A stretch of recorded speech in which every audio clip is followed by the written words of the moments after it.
The 2024 NFL Draft is over. What are these rookies going to do to your fantasy teams? We're breaking down every team by their division. Today, we're talking about the NFC North. Every rookie? Okay, mostly offensive players, but some defensive players too. The existing depth charts, metrics, contracts, everything that helps you make an informed decision about this season and beyond. Welcome to Shutout Football. I'm Jeff Stoltzfus. That's Kevin. And if you like this kind of stuff, please check out the other divisional videos as well and subscribe to the channel. We're generally a more shenanigan-based channel, but I do love the draft. Detroit Lions. Winners. All of last year's offensive players. Goff, St. Brown, Gibbs, Laporta. No new threats there. Losers? None? Can I say that? I'm going to do that. In the first round, they took Terrion Arnold, cornerback out of Alabama. In fact, he might just be the best cornerback in the draft. I thought he was, and I was cheering for my team to get him. But instead, they didn't. They got what everyone else considered to be the best corner. Looking at the cornerback room here for the Lions, they got Carlton Davis III, who's 27 years old right now. He had a 3-year deal with the Bucs that the Lions restructured and voided the 3 years. They need to make a choice by the end of this year what the heck they're going to do with Davis. They've also got Amik Robertson, who came over from the Raiders. He's 25 years old. He's got a 2-year deal with an out after 1 year. So the expectations are that he's an immediate starter, and you want him in IDP, and it's just that simple. Next. In the second round, they took Ennis Rakestraw Jr., cornerback out of Missouri. He is very physical. He is not afraid to tackle. He was the 9th cornerback drafted this year. He dropped a bit in the draft, so he's probably more considered a value pick for the Lions. But they could use him. He's eventually going to be a starter. And depending on what Davis does this year, or maybe what he does this year, that will hopefully make the decision for them. Either way, I think you want Rakestraw on your team, so grab him in IDP, even if you have to stash him for a little bit. In the fourth round, they took a very intriguing one, Sione Vaki, running back / safety out of Utah. I wasn't hip to him prior to the draft, but I looked at him since, and I think what we've got here is just a special teams weapon. He can come in and play running back, but he's not taking touches away from David Montgomery, Jahmyr Gibbs, or Ryan Reynolds, whoever their third running back is. And he's not going to be a starting safety either, I don't think. So my guess is he's going to be returning kicks, punts, whatever. He's going to be tackling people also on special teams. He'll just be their star. He'll be their special teams ace, which has value too, just not in fantasy football. Green Bay Packers. The winners here are the Packers pass catchers, all the wide receivers and the tight ends, because none were taken and another QB was added. The losers are any safety on the roster prior to the draft not named Xavier McKinney, because they took 3. In the second round, they got Edgerrin Cooper, linebacker out of Texas A&M. He was the highest rated linebacker going into the draft, the best in class. He's good in coverage, hard hitting, runs sideline to sideline. He's a great athlete, and he's going to start immediately. The rest of the linebackers for the Pack are Quay Walker, who's 23 years old, and he's a building block. Isaiah McDuffie, who wasn't really supposed to start, but came in relief last year and did pretty well. He's 24 years old, and he's still a decent spot fill. And according to ESPN's website, Edgerrin Cooper twice. Not sure how that's going to work, but I guess he really will be sideline to sideline. Wonder if he gets paid twice. In the second round, they took Javon Bullard, safety out of Georgia. I freaking love this dude. He's got 4.47 speed, range, ball skills. I call him a speed hammer because he just attacks. He's probably my favorite safety in the draft. He's going to be the starting strong safety opposite Xavier McKinney. And the competition isn't really much because it's just more of the rookies they got this year. For IDP, I want him. I want him. I want him on my team. He's absolutely a worthwhile starter. I think he could be a top 10 at the position in time. In the third round, they took Marshawn Lloyd, running back out of USC. He's not so tall at 5'9", but he's thick. Can I say that? He's strong. He's 220. He's 220 pounds. He ran a 4.46, which is pretty good for that weight. Anyway, he's got great metrics. Transferred to USC for his final season. He had 800 yards and 9 touchdowns. What I like about him, he's got good speed, good hands. He looks the part. He can improvise. There's nothing I really don't like about him, but he is a post-draft riser. and probably not just for me. Currently, the running back room for the Packers is Josh Jacobs, A.J. Dillon, and Emmanuel Wilson. Jacobs is 26 years old, but they just signed him to a 4-year deal. However, there is an out after this season. A.J. Dillon is 25 years old. He's only signed on a 1-year deal. My guess is this is his last year for the Packers.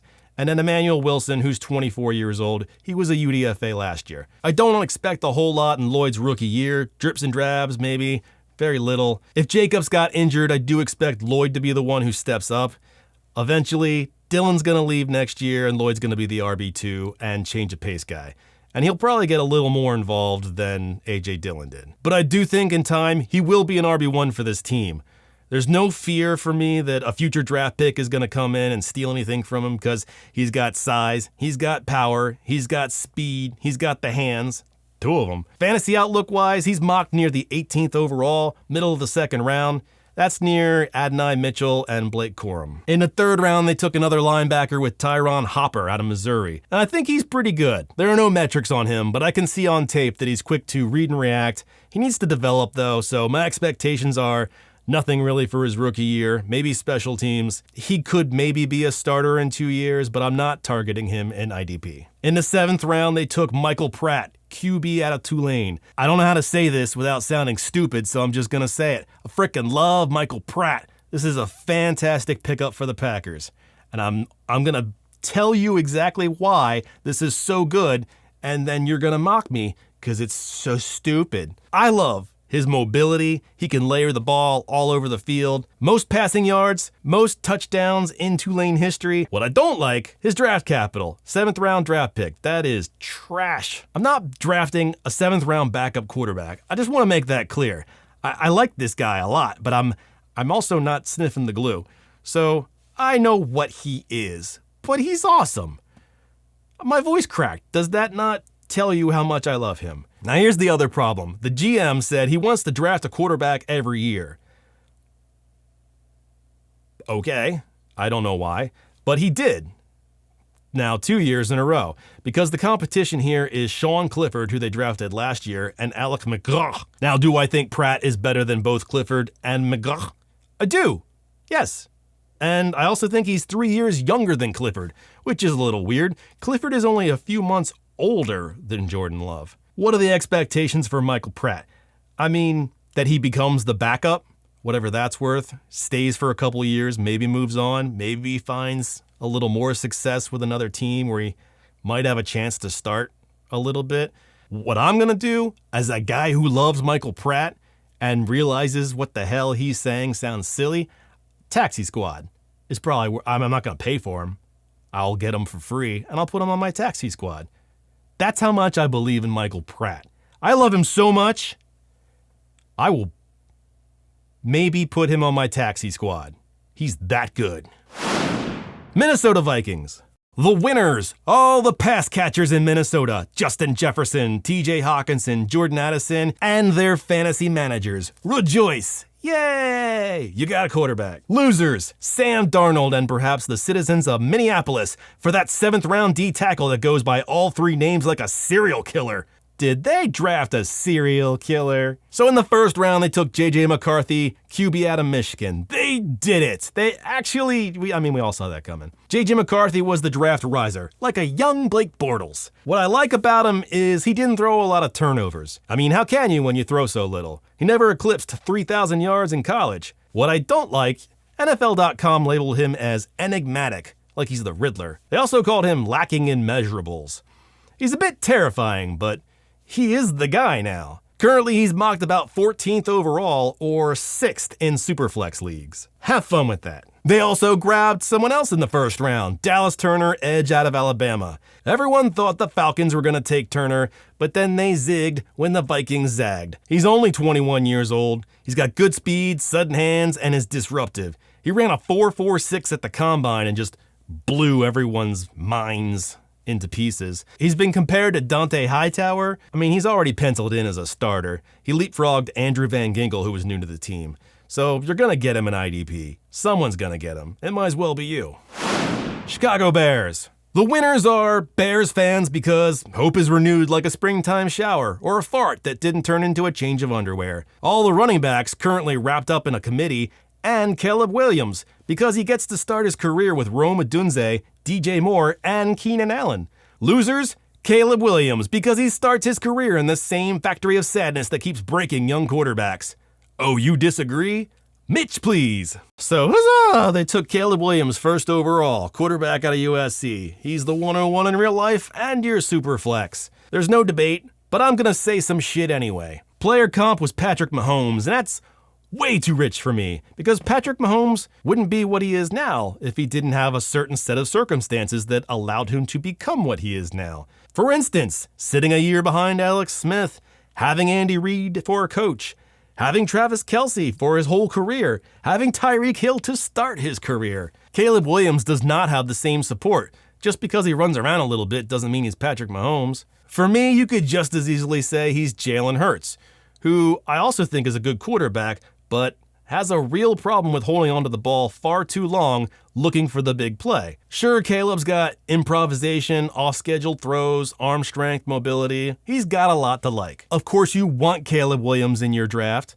If you have the 101, just take him. But if you don't, you probably aren't going to get him. So you might want to consider a pivot. What I suggest to you would be Trevor Lawrence, who just got 2 new pass catchers, and his situation could change dramatically this year. Also, it wasn't that long ago that he was called a generational talent. Then in the first round, they also took Odunze, wide receiver out of Washington. He was the 3rd wide receiver drafted, and he's also the 3rd best receiver in the class. Hey, look at that. The wide receiver room is DJ Moore, Keenan Allen, and Tyler Scott and some people. DJ Moore's 27 years old. He's got 2 years left on his deal, but a potential out after 24. Keenan Allen is 32 years old. He's only there on a 1-year deal. The only other pass catchers to soak up any targets would be the tight ends, Cole Kmet and Gerald Everett. I have no fear if they draft another wide receiver next year, in the first even. None whatsoever, because Odunze is going to be involved, no matter what, going forward. And he's going to be attached to Caleb Williams, who, as we already know, is Patrick Mahomes. Currently, he's being mocked about 3rd overall in 1QB leagues, 5th in Superflex. The last thing I'll add is, last year I said slow your roll with Roschon Johnson. I liked him, but he was way too overhyped. And I said, I don't expect a lot in his rookie year, but watch for year 2. Now they have added DeAndre Swift. If you can, now's the perfect time to go try and get Roschon Johnson, because he has a very different skill set than DeAndre Swift.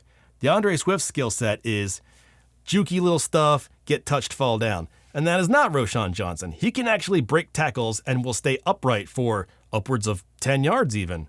So my advice, go start poking around the Roschon Johnson owner in your league. See how cheap you can get him. Now's the time. Like I said, we're breaking down every team by their division, so please come on back, check out the other videos as well, and we'll see you in the next one. Peace! Check the mic and make sure it sound right, boys.